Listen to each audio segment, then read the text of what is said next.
পিঠার মধ্যে আমাদের দুজনের পাটিসাপটা পিঠা খুবই পছন্দ।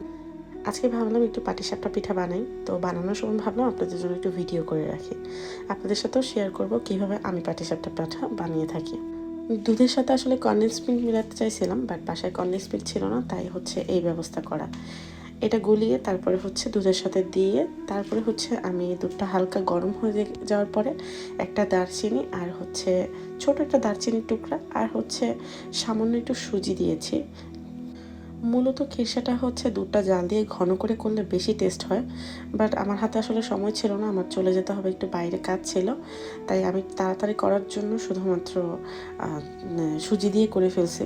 এখানে সুজি দেওয়ার পর তারপর বলক আসার পরে আমি হচ্ছে চিনিটা অ্যাড করেছি।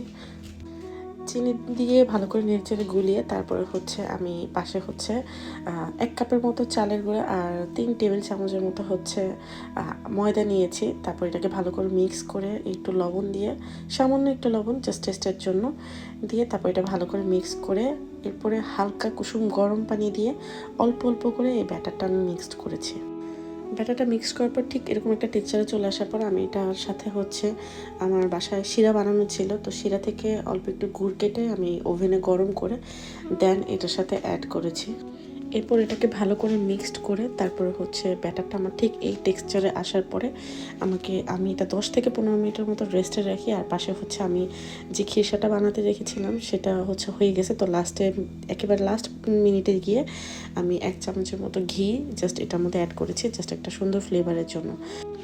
আর পাশে হচ্ছে আমি একটা বাটিতে একটু তেল নিয়ে নিচ্ছিলাম যাতে ফ্রাই প্যানটা বারবার ব্রাশ করতে পারি। আর হচ্ছে ব্যাটারটা আমার রেডি, এদিকে খিরসাটাও আমি পাশে রেখেছি।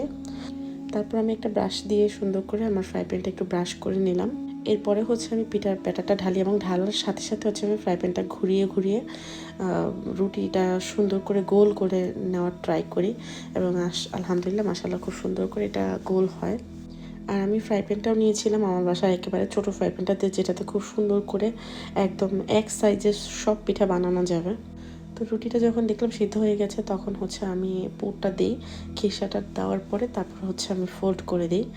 আসলে জাপানে আমি 8-8.5 বছরের মতো ছিলাম, তো এই 8-9 বছরে আসলে কোনোবারই শীতে আমার পিঠার জন্য আমার কখনো আফসোস হয়নি, কারণ হচ্ছে আমার ভাবি ছিল, উনি খুবই পিঠা বানাতে ভালো পারে এবং সবসময় শীতের আসলেই ভাবি নানান রকমের পিঠা বানায় খাওয়াইতো। তো শীত আসলে কখনোই আসলে এই আফসোসটা কাজ করে নেই যে পিঠা বানাতে হবে, পিঠা খেতে হবে বা খাইতে পারতেছি না। তো আসলে পর্তুগালে আসার পরে এটা খুব ফিল করি। আর গত 2 বছর যাবৎ খুব আফসোসও করছি যে পিঠা বানাতে পারি না বা কেউ খাওয়ানোর মতো নাই। তো এখন আসলে বুঝতে পারি আফসোস করাটা শুধু করা যায়, কিন্তু আফসোস না করে নিজে নিজে ট্রাই করে যদি বানানো যায় তাহলে এই আফসোসের জায়গাটা আসলে পূরণ হয়ে যায়। তাই একটু চেষ্টা করা আর কি, যদিও অত ভালো পারি না তারপর ট্রাই করি মোটামুটি যতটুকু পারি।